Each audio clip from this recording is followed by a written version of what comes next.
rizopodarios, flagelados, ciliados y esporozoarios, ¿no es cierto? O coccidios, que son aquellos que no tienen movilidad. Los protozoarios se clasifican de acuerdo a las organelas por las cuales se pueden movilizar. Hemos avanzado, o se ha avanzado con ustedes, rizopodarios y flagelados. Hoy nos toca hablar de los ciliados, aquellos que tienen cilias como organelas de movilidad. Sin embargo, dentro de estos parásitos hay uno solo que es de importancia médica. Y además de ser de importancia médica, este protozoario ciliado es una zoonosis, es decir, que son parásitos de animales que excepcionalmente o rara vez, ¿no es cierto?, afectan al humano. Pero el ser humano es un hospedador habitual que cuando es portador de este parásito, ¿no es cierto?, se produce patología. Bueno, entonces el nombre es Balantidium coli, el parásito Balantidium coli, o también llamado Neobalantidium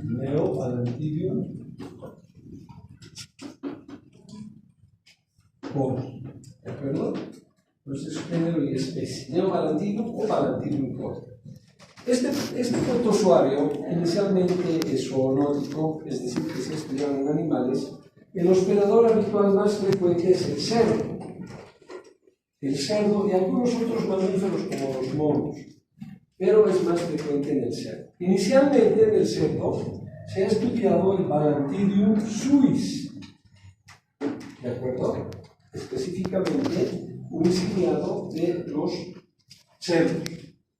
Posteriormente se encuentra otra especie que es el Balantidium coli, ¿no?, que se ha encontrado en intestinos del humano. Perfecto, ahí.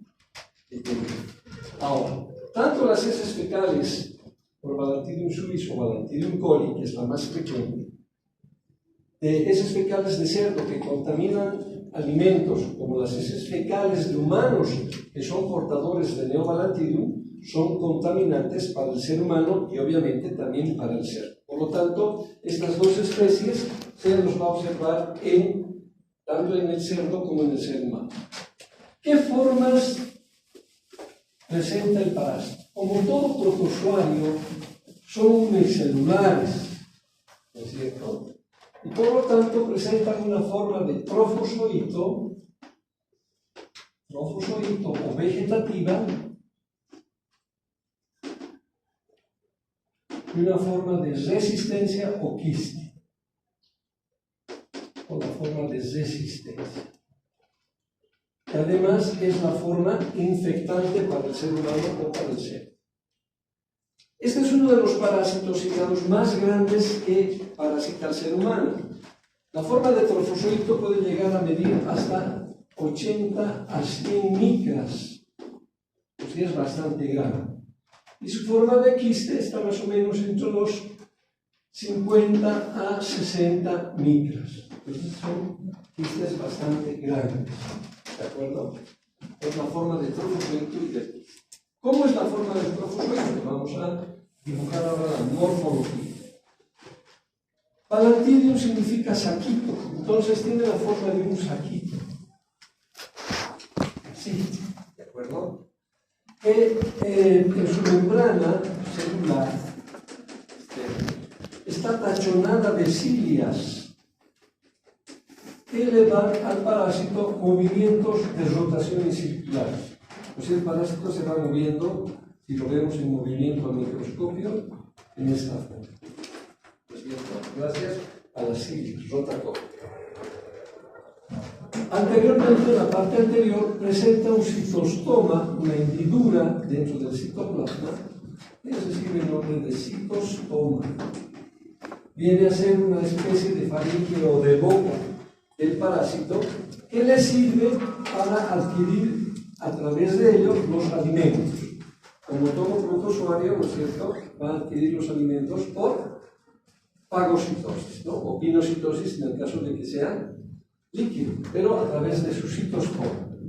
En la parte posterior, que es más ancha del parásito, también presenta una pequeña hendidura pequeña, poco observable, que se conoce con el nombre de citopígilo, que viene a ser la parte del ano o la parte terminal, si ustedes quieren, de un sistema digestivo, no hay sistema digestivo acá, pero a través del cual, de ese orificio, a través de sus vacuolas digestivas, este parásito va a eliminar sus toxinas o todo aquello que no le sirve, ¿cierto? Sus desechos.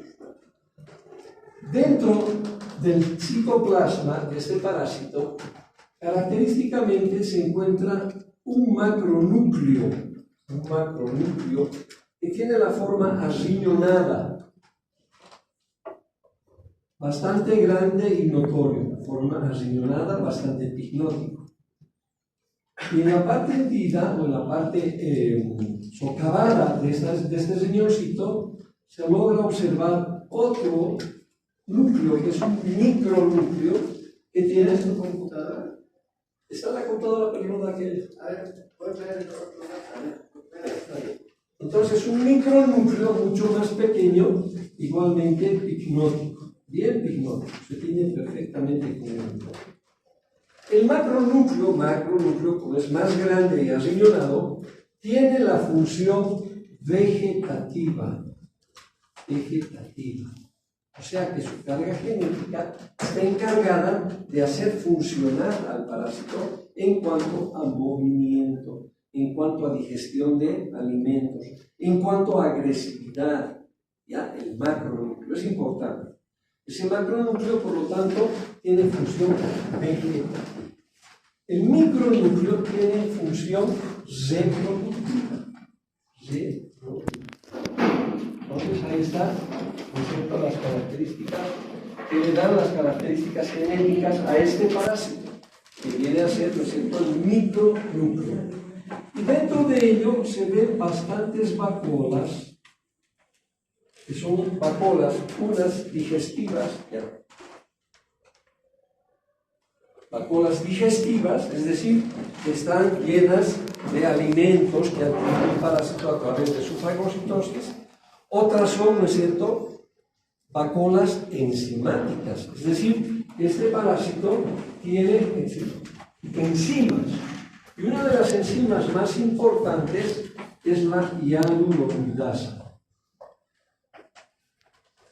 Y lo hemos visto en algún parásito más antes, en un protozoario, que son los rizopodarios y las amebas, no se olviden.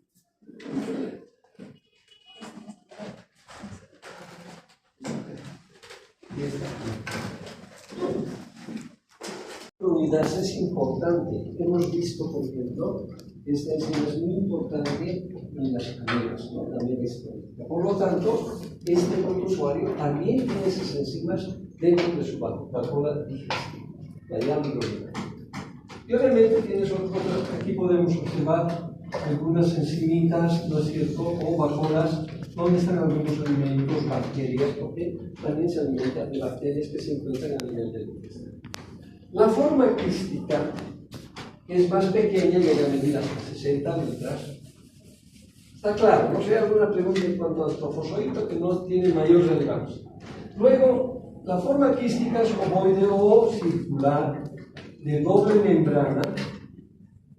Entre la membrana interna y la externa se ven perfectamente entregados los cilios, es decir, que mantiene los cilios dentro de su forma quística. Y característicamente en su citoplasma solamente se observa el macronúcleo, no se observa nada más. Y el citoplasma es finamente granular.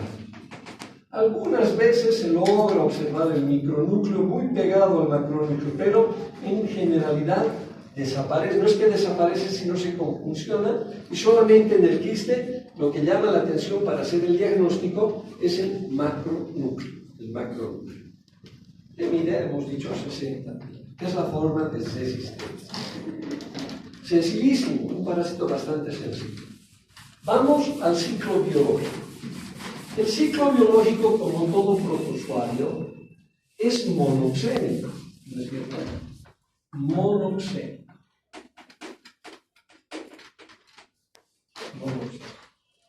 No se olviden que en los protozoarios, como son seres unicelulares pequeñitos, Desde ya, cuando se forma la forma quística, ya son formas infectantes. No requieren estar en el medio ambiente, no requieren de otros hospedadores intermediarios para hacerse infectantes. Es decir, se forma la forma quística y ya es una forma infectante. Por lo tanto, se cumple también en Balantidium coli el mecanismo ano-mano-mo. ¿Está perfecto? Bueno, entonces al ser monoxénico, vamos a pensar que el ser humano es el que nos interesa por el cuadro de enfermedad bacteriana. El mecanismo de infección, es a través de la ingesta de quistes de Neobalantidium o Balantidium coli en alimentos, agua y ano-mano-boca. O sea, eso es el mecanismo de infección para esta parásita. Generalmente, obviamente, por contaminación de alimentos, ¿no es cierto?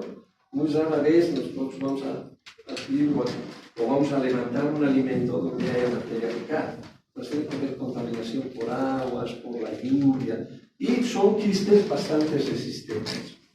Una vez que el quiste entra por vía oral, entra hacia el estómago, en el estómago, gracias al ácido clorhídrico, se reblandece la membrana quística y se activa el macronúcleo y el micronúcleo que se encuentran dentro del quiste para que éste se libere, se va a liberar bien recién cuando está entrando al intestino grueso. No se libera ni en el estómago ni en el intestino delgado, sino lo hace en el intestino grueso. Y por cada quiste que se ingiere, ¿no es cierto?, se libera un espécimen, es decir, un nuevo trofozoito de Balantidium. Como verán, no es como en las amebas, en la que hay una multiplicación. En un quiste tetranucleado, por ejemplo, cuando ingerimos un solo quiste, ya automáticamente nos estamos infectando por 4 amebas, o por 8, perdón. Entonces, tetranucleado, ¿no es cierto? La multiplicación que se produce a nivel del intestino nos da liberación de 8 amebas. Si es un quiste de ameba coli, por ejemplo, y tiene que ser 8 quistes, 8 núcleos, ¿no?, va a liberar 16 amebas. Hay una multiplicación. En cambio, en el caso de Balantidium coli, por cada quiste se libera solamente un solo trofozoito. Este trofozoito tiene como hábitat, ¿dónde le gusta habitar a este parásito? Es el mismo hábitat de ameba histolítica, es decir, el ciego y el recto sigmoides. Principalmente, ahí es su hábitat. Entonces el parásito llega, ¿no es cierto?, a ese nivel, llega a madurar una forma de trofozoito, ya está muy desarrollado su macronúcleo y su micronúcleo, y empieza a multiplicarse, ¿no es cierto? Nacer, crecer, multiplicarse y morir. Ese es el ciclo de todo ser vivo. Entonces se empieza a multiplicar porque este parásito tiene que continuar su ciclo. Se multiplica, forma quistes, sale con las heces fecales y se vuelve a repetir el ciclo monoxénico. Ahora, puede intervenir un cerdo, es decir, que en vez de que ese quiste ingiera el ser humano, lo puede ingerir el cerdo y el cerdo obviamente va a desarrollar trofozoitos de Balantidium en su intestino grueso. Viene a ser como una especie de reservorio. Sin embargo, no es solamente reservorio. ¿Por qué? Porque los cerdos también presentan patogenia. Es decir, ahorita vamos a ver la patogenia que produce este parásito, también produce afección en el intestino del cerdo. ¿No es cierto? Si fuera reservorio como tal, sabemos que los reservorios son aquellos seres vivos que mantienen a un parásito en el cual el parásito no cumple ninguna función, no tiene ninguna transformación y se mantienen en forma latente. Ese es un verdadero reservorio, ¿sí o no? En los cerdos puede ser reservorio mientras no hay afección. Vendría a ser mejor específicamente dicho un hospedador sano. ¿No es cierto? Muy bien. Ahora, ¿qué es lo que pasa? Este parásito en el ser humano, para afectar, para hacer patología, tiene que encontrarse en un intestino lesionado, en un intestino que tiene una lesión base.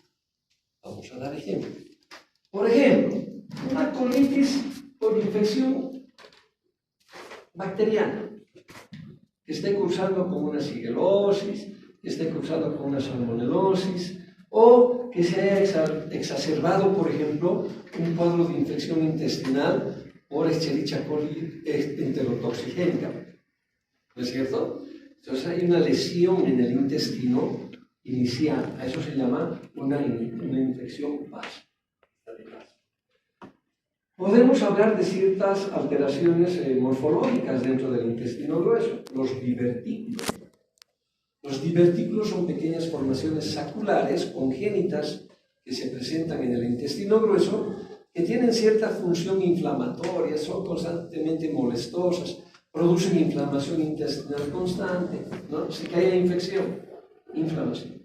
Eso se llama, ¿no es cierto? Esta lesión se produce porque hay un adelgazamiento congénito de la pared del intestino y es a ese nivel donde los parásitos van a afectar. Puede haber aganglionosis, es decir, falta de ganglios para motilidad y funcionalidad del intestino, por ejemplo, que son alteraciones congénitas que ustedes van a ver cuando lleven, por ejemplo, gastroenterología. ¿Qué lesiones hay frecuentemente a nivel del intestino grueso? O puede ser que el paciente tenga una gran infección, miren ustedes, por ameba coli. La ameba coli es saprofítica, pero cuando hay gran cantidad, de alguna manera produce inflamación intestinal, sin hacerle daño, ¿no es cierto? Sin hacerle daño. Pero ese intestino ya está debilitado, como que está abriendo las puertas para que Balantidium coli pueda aprovechar, ¿no es cierto?, y producir lesión. Entonces, cualquier tipo de lesión o afección que esté antes de la infección de Balantidium coli va a aprovechar para hacerse patógeno.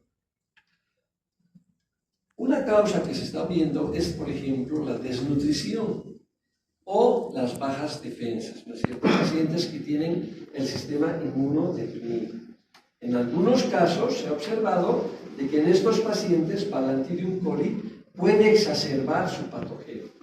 Es decir, no necesariamente tiene que haber una lesión en el intestino, pero al haber inmunosupresión también hay disminución de la inmunoglobulina A, por ejemplo, a nivel de la mucosa, ¿no es cierto? No hay defensa y eso va a aprovechar Balantidium coli para hacerse invasivo.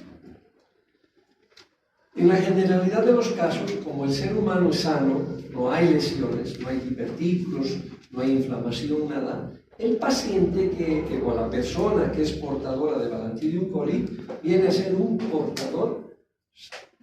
No hay sintomatología. Si en el examen les pregunta, ¿cuándo va a presentarse sintomatología por la presencia de Balantidium coli en un hospedador habitual? ¿Qué dirían ustedes? Cuando hay una lesión inflamatoria básica, o cuando hay una lesión primaria, o cuando hay una lesión previa a la infección a nivel del intestino grueso. ¿Está claro eso? Mientras estamos sanitos, no hay ninguna lesión, nos vamos a convertir en portadores sanos. ¿Está muy bien? Está ahí clarito. Ahora, una vez que están en el hábitat, tanto en ciego como en sectos sigmoides, el parásito se multiplica como todo protozoario. Se reproduce por reproducción asexual. Fisión binaria. En este caso lo hace por una fisión binaria transversal. Cuando era la amebita, lo hacía, ¿no es cierto?, en forma longitudinal. En el caso del Balantidium coli, ¿no es cierto?, lo hace en forma transversal. Una mitosis, ¿no es cierto?, modificada del macronúcleo y del micronúcleo. Entonces, reproducción asexual. Pero además, este parásito puede tener una variedad de reproducción sexual. Vean ustedes, es el único protozoario que tiene un tipo de reproducción sexual. ¿ya? Que se llama conjugación. Conjugación. Es decir, que dos parásitos se van a juntar, un parásito, un trofozoito A y un trofozoito B, a través de su citostoma, cada vez como besándose, y van a intercambiar, ¿no es cierto?, carga genética de sus micronúcleos. Hay una meiosis, ¿no es cierto? Y de esos dos que se están conjuncionando, se van a formar cuatro trofozoitos, por reproducción sexual. ¿No es cierto? No hay sexo, no hay diferencia sexual, no hay dimorfismo sexual, pero el hecho de que se conjuncionen, el hecho de que intercambien carga genética y lo hagan a través de la meiosis, ya es una reproducción sexual, son gametos. Por lo tanto, esa reproducción sexual, ¿no es cierto?, se denomina conjugación. Y ese es el mecanismo también por el cual la gran multiplicación de Balantidium coli en un hospedador. Y va a ser mayor, obviamente, cuando el paciente tiene una lesión de base. Porque el parásito, podríamos decir entre comillas, porque no es así, ¿no? Sino podríamos decir que en cierto grado viene a ser un parásito oportunista, ¿no? Porque está aprovechando la oportunidad de invadir. Ahora bien, este parásito va a afectar la mucosa intestinal cuando va a ocasionar patogenia, ya sea porque el intestino tiene una capa muy delgada o está levemente inflamada. El parásito, aquí, ¿no es cierto? Ahí están los trofozoides. Entonces, como hay una lesioncita o un proceso inflamatorio, el parásito, gracias a sus cilias y a ese movimiento rotatorio que tiene, va a empezar a separar las células.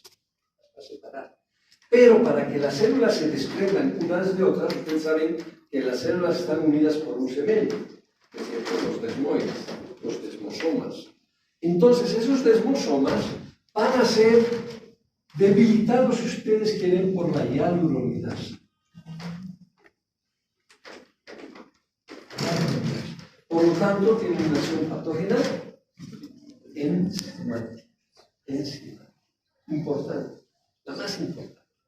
Coadyuvada por la rotación de los cilios y por la rotación del citoplasma del parásito con una acción mecánica. Entonces va destruyendo la mucosa. Vean ustedes, destruye la mucosa. Aquí hay microvasos, hay moco. Entonces, si hay vasos y hay moco, la presencia de sangre y moco, ¿por qué nombre se conoce? Muy bien. Por lo tanto, este parásito es capaz de producir disentería. Una gran colitis, ¿se dan cuenta? Y además, como hay ya el parásito está haciéndose invasivo, puede llegar a colonizar todo el intestino grueso. Que no se olviden que los extremos son su hábitat, ¿no es cierto? Como decir La Paz y Cochabamba. Pero en intermedio, en todo ese camino, Balantidium coli va a ir a lesionar todo el intestino y puede producir úlceras. ¿Se acuerdan qué características tenían las úlceras de las amebas? El cuello de botella o el botón de camisa. Aquí son úlceras crateiriformes. ¿Qué características tienen? En forma de cráteres, como de los cráteres del volcán, abiertas, grandes, y como si hubiera habido un bombardeo. Entonces, las úlceras son crateiriformes y difusas. En tanto así, si el paciente ya tiene una lesión y tiene una colitis una colitis balantidiana, puede ser. Pero es excepcional. Pero sí una colitis intensa, ¿no? Acompañada de disentería. No se olviden que los cuadros disentéricos, cuando hablamos de disentería, ustedes siempre tienen que pensar, cuando sean médicos, y ahora que están en formación, todo cuadro disentérico es grave. Todo cuadro. Sea producida por bacterias, por parásitos o por virus. ¿De acuerdo? Dentro de los parásitos que producen disentería, los más graves, ¿cuáles son? Ameba histolítica y balantidio. No hay más. Esos producen disentería. Dentro de las bacterias, hay varias bacterias. La shigellosis, ¿no es cierto? Después está la salmonelosis, la tifi, la paratifi. Esos producen disentería. Y algunos rotavirus que también pueden producir disentería, pero principalmente en niños. ¿Está claro? Disentería, no se olviden. Muy bien, entonces producen lesiones, que pueden llegar inclusive hasta la submucosa. Estas úlceras cateuriformes, ¿no es cierto?, pueden llegar hasta la submucosa. Pero, por ser grandes, miren, son 100 micras, 80 micras, no son capaces de invadir a los capilares a nivel de la submucosa. No son capaces. Por lo tanto, muy rara vez se va a presentar balantidiosis extraintestinal. Rara vez. Pero se puede dar. Sí, en medicina no se olviden que nunca 1 más 1 es 2. Todo se puede dar. Y es posible que el balantidium, por ser invasivo a la mucosa y a la submucosa, pueda dispararse por vía sanguínea. Por vía sanguínea. O tal vez por linfática, no se sabe. Puede dispararse a otros órganos como ser el hígado, el pulmón, el cerebro. Y darnos, ¿no es cierto?, abscesos balantidianos. En el caso de la ameba son abscesos amebianos, ¿verdad? En este caso, Balantidium coli es capaz de dar balantidiosis extraintestinal, pero no es tan frecuente como ocurre con amebas. ¿Está claro? ¿Alguna pregunta hasta ahí?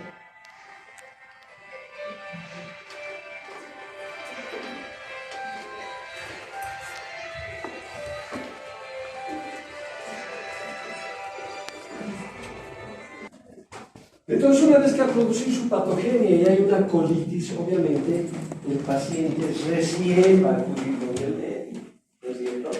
¿Cuándo asiste donde el médico un paciente? Cuando las cosas se agravan. Cuando es al principio, puede haber una diarreíta, inclusive una disentería que se esté iniciando, el paciente no acude donde el médico. Y es ahí donde podríamos hacer un diagnóstico inicial y evitar que vaya más allá, que haga una colitis severa, que haga ulceraciones intestinales masivas, ¿no es cierto? Y que inclusive puede una ulceración por la debilidad intestinal llegar a producir una perforación intestinal y producir una peritonitis. Pero es raro, pero puede darse. Puede darse. No se olviden que hoy en día la medicina trata de evitar, ¿no es cierto?, el ciclo biológico, o si ustedes quieren, la correlación lógica de las enfermedades. Trata de cortar cuanto más antes, mejor. Cuanto más antes, mejor. Es decir, que detenemos una enfermedad. No se olviden que cuando se implanta una enfermedad, la enfermedad siempre va a estar ahí. ¿Qué es lo que hace el médico? Evitar que esa enfermedad siga su curso. Lo detiene. Y si lo trata de eliminar, mejor. En cualquier enfermedad que ustedes quieran. En cualquier enfermedad. Muy bien, entonces se hace el diagnóstico. Cuando el paciente ya está con su disentería, tiene deposiciones mucosanguinolentas, pues acude donde el médico, hace su examen, primero semiológico, hace su examen clínico epidemiológico, y bueno, va a llegar a un diagnóstico más certero, haciendo el diagnóstico etiológico. En el diagnóstico, para el diagnóstico etiológico, ¿qué es lo que tenemos que hacer? Fácil.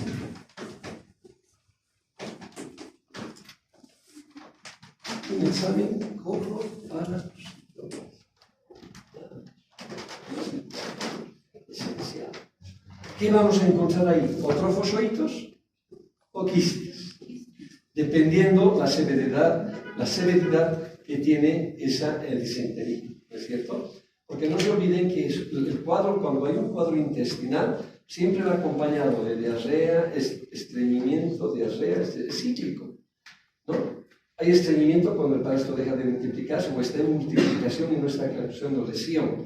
Cuando está causando lesión es aguda, quiere decir que vamos a encontrar la forma de trofoscoito. No se olviden, esto es básico en diagnóstico. Vean.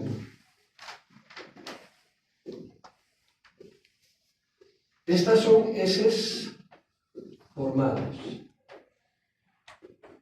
O sea, no están tan líquidas ni disentéricas. Y estas son heces disentéricas. Es igual, ¿de acuerdo? Entonces, en heces formadas, ¿qué es lo que vamos a encontrar en mayor cantidad? Miren este aquí. En mayor cantidad, ¿qué vamos a encontrar? Muy bien. ¿Y en menor?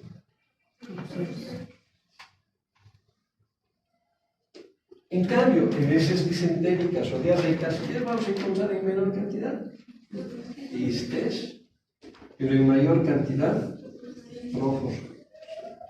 O sea, que para hacer el diagnóstico etiológico de lo que queremos realmente, tenemos que tener exactamente el momento en el que se encuentra el paciente en su patogenia, en etapa aguda. La etapa aguda es la disentería. ¿Estamos de acuerdo? Facilito. ¿Cuál es la sintomatología? Bueno, ya sabemos que puede producir ulceraciones a nivel de todo el intestino, principalmente a nivel de rectos sigmoides, puede ser a nivel del ciego. Otra forma de diagnóstico, por ejemplo, sería hacer una rectosigmoidoscopía. ¿No es cierto? ¿Por qué? Porque vamos a encontrar úlceras a nivel del sigmoides y del recto. Y podemos tomar una biopsia para hacer diagnóstico etiológico. La sintomatología es como todo cuadro gastrointestinal, ¿de acuerdo? Como cualquier cuadro de colitis, es decir, visitación intestinal baja, ¿no es cierto? Hay deseos de ir a defecar constantemente, puede haber tenesmo, en algunos casos tenesmo, ¿no? Hay meteorismo, porque no se olviden que gran parte de los gases se forman tanto en el intestino delgado como en el intestino grueso, ¿no es cierto? Hay meteorismo, malestar general, abombamiento del abdomen, náuseas y vómitos muy poco. ¿Por qué? Porque ya estamos lejos. Lo que sí da más ganas de defecar, tenesmo, ¿no es cierto? Y febrícula, fiebre no hay, malestar general pasajero, decaimiento leve, como cualquier cuadro diarreico. O como cualquier cuadro disentérico, pero de los buenos, porque la disentería, tanto ameriana como la bacteriana, en comparación con una disentería bacteriana, por ejemplo, obviamente la bacteriana es más intensa, tiene fiebre, malestar general, el paciente se decae, pierde fuerzas, pierde interés en la bacteriana. ¿Por qué? Porque la bacteriana es más agresiva, puede entrar. En cambio, los pares son focalizados. Entonces, ese problema gastrointestinal que se presenta en la disentería bacteriana no es señal. Una vez hecho el diagnóstico, ya sea encontrando trofosoritos o quistes, hay que hacer el tratamiento. ¿Está claro hasta ahí, chicos? ¿Alguna duda o pregunta? El único ciliado no da muchos problemas, pero está, se parecen mucho las familias. El tratamiento en realidad de Balantidium es más efectivo con antibióticos que con parasitarios mismos. Responde muy bien a la tetraciclina. ¿Ya? También se ha dado algunos antiparasitarios, ¿no es cierto? Se responde a algunos antiparasitarios, como el metronidazol muy poco, aunque es un antibiótico, es un antiparasitario de elección para todos los protozoarios. Sin embargo, la respuesta es mejor a las tetras. Dar hidratación al paciente, mejorar la alimentación, tiene que ser siempre blanda para no necesitar ese intestino grueso, no tenga que absorber mucho líquido, hacer que descanse el intestino. Muy bien. Ahora, vamos a ver un poquito la severidad del cuadro. ¿Ya? Si ustedes se dan cuenta y van a ver en el transcurso de su vida profesional, van a encontrar muy pocos casos de balantidioses, muy pocos casos. ¿Cuál crees que sea la razón? Importante, ya lo he dicho en la clase. Y eso es importante que saquen de esta clase. Porque no produce cuadros severos como la mebiasis, como la diarreosis. La balantidioses casi no se conoce. ¿Por qué? Porque la mayoría de cuadros son correcto, porque son asintomáticos. Somos portadores sanos. ¿No es cierto? Muy pocos son los que van a llegar a una balantidiosis severa, porque van a tener de fondo una lesión intestinal. Eso es importante. Entonces se ha hecho un trabajo en niños que tenían cuadros diarreicos en el altiplano, entonces en el altiplano, en la zona lacustre principalmente, todos los Andes, toda esa zona, en más o menos 2.100 tantos niños. Lo hicieron en el año 1999, si no me equivoco. Y han hecho examen coproparasitológico para hacer y buscar precisamente Valentina. ¿Ya? De esos 2.000 y tantos niños han encontrado solamente 24 casos que eran portadores de Balantidium coli, pero sin mayor sintomatología. Y eran niños.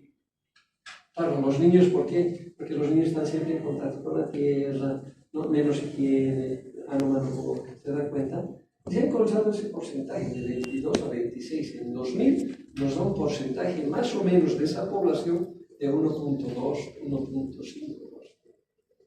O sea, quiere decir que la incidencia es baja. Es baja. ¿Ya? Ahora, ¿dónde tenemos mayor probabilidad de encontrar palantidiosis? Buscando, no sintomáticos, solamente buscando en los lugares donde hay criaderos de cerdo. Porque el cerdo es un hospedador habitual. Es como la toxoplasmosis. Gato siempre va a tener su parásito. Es exactamente lo mismo. Cerdo, Balantidium coli, no se olviden de eso. Entonces, esa incidencia que es tan baja hace que la clínica no se presente precisamente porque la gran mayoría somos portadores. Por eso no se hace estudio, no hay... Y los casos digamos, disentería, hay que investigar, porque la gran mayoría de esos cuadros disentéricos o son por bacterias o son por amebas. La amebiasis es frecuente también, pero Balantidium coli está lejos porque su incidencia es baja. ¿De acuerdo? ¿Cuál sería la profilaxis? ¿No es cierto? La profilaxis, lavar bien los alimentos, hacer hervir el agua, ¿no es cierto? Lavarse las manos después de hacer las necesidades, hacer higiene, ¿no es cierto?, de las manos para evitar la contaminación ano-mano-boca y obviamente hacer un control del criadero de cerdos. Hacer un control para hacer el control de la enfermedad principalmente y obviamente hacer el tratamiento de aquellos que sean portadores. Con eso se resuelve el problema y la balantidiosis la vamos a controlar. No es una enfermedad grave, pero cuando se da, pues se da y hay que estudiarlo y analizar. No sé si tienen alguna pregunta. Al momento de describir todo el parásito, lo describió como si reúne todas las características de un parásito oportunista, pero nunca lo definió como tal. No es oportunista. Puede actuar como oportunista. Porque el oportunista es aquel que es aprofítico. No se da. Solo cuando las defensas bajan, así se hace patógeno. En cambio, este es patógeno. ¿Por qué? Porque tiene enzimas patógenas, tiene hialuronidasa, es invasivo, ¿no? Y suficiente que el intestino esté inflamadito. A ver, un colon irritable. ¿Cuántos de ustedes no tendrán colon irritable? ¿Quiénes son los renegones aquí? ¿Quiénes son fosforitos? Se les dice algo ya que... Esos van a terminar con colon irritable. El colon irritable, chicos, es una patología del siglo XXI. Pasamos renegando. ¿Qué es colon irritable? Nos excitamos, nuestro colon automáticamente se inflama. Y nos da colon irritable cuando vamos a dar un examen. A ver, ¿a quién se les da eso? Allá vamos a dar el examen y nos echamos aquí para el baño. ¿Cómo irritable? Porque claro, estamos excitando. Si hay unos problemas, un quiste o un Balantidium coli, ya hay una lesión de base, hay una inflamación, es decir, y va a producir patógeno, ¿no es cierto? Ahora, puede producir lesiones del Balantidium porque tiene que alimentarse de mucosa, pero no lo invade, no lo invade. Hace su hialuronidasa, destroza la mucosa, pero está actuando a nivel de mucosa.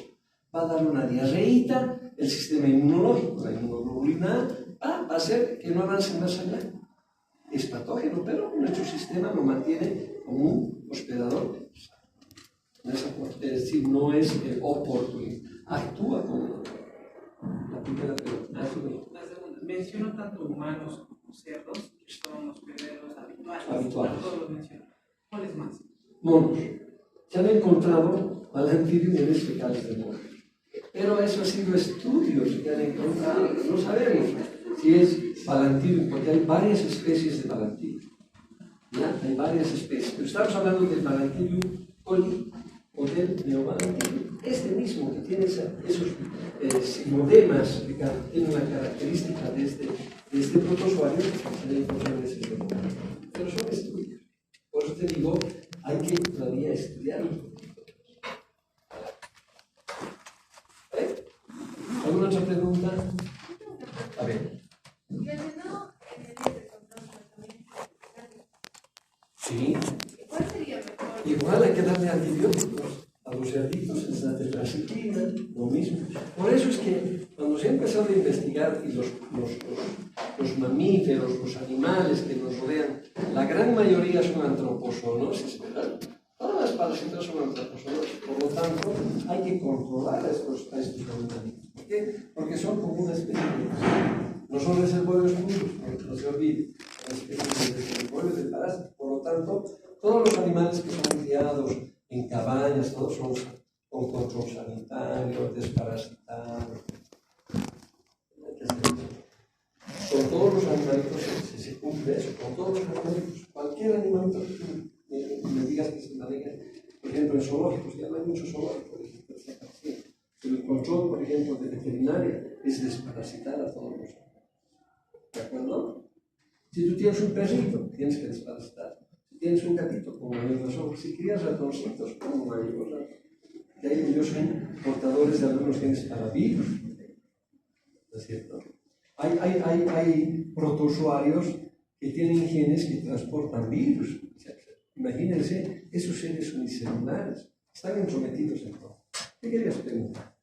Dijo que el mecanismo de infección también puede ser por ingesta de cerdos. ¿Eso te convierte en un... ¿De cerdos? Ingesta de cerdos. ¿De cerdos? No. Vos puedes comer el cerdo que quieras, mientras no comas los quistes que están en la materia fecal, no te vas a ir. El cerdo como tal no es una fuente no es un mecanismo de infección. O sea, la ingesta de carne de cerdo no es un mecanismo. La ingesta de materia fecal de heces que hayan contaminado, heces de cerdo que hayan contaminado los alimentos, heces de cerdo. Muy bien. ¿Alguna otra pregunta? Palantídeo es muy facilito, bien bonito esa parte. Más sencillo que entender. Cuando hemos visto en ameba, casi bien complejo, ¿no es cierto? Cómo se multiplica, cómo entra, cómo invade, cómo se va por los vasos. Si hemos entendido ese ciclo, el resto es pan comido. Las próximas clases va a ser isospora, por ejemplo, ya vamos a entrar a coccidios, que son aquellos parásitos que se mueven muy poco, no tienen organelas de multiplicar, se mueven muy poquito. Pero ¿cuál es la peculiaridad de estos parásitos? Que tienden a ser intracelulares. O sea, no viven en el lumen como viven todos los protozoarios que hemos visto ahorita, ¿no es cierto? Amebas, de palantídeo. Cuando invade ya producen deseo. En cambio, los coccidios, inmediatamente nosotros ingerimos, se hacen intracelulares. Y ahí se complica más. ¿Por qué? Porque al hacerse intracelulares, su patogenia es mayor. ¿No es cierto? ¿Por qué? Porque están rompiendo enteramente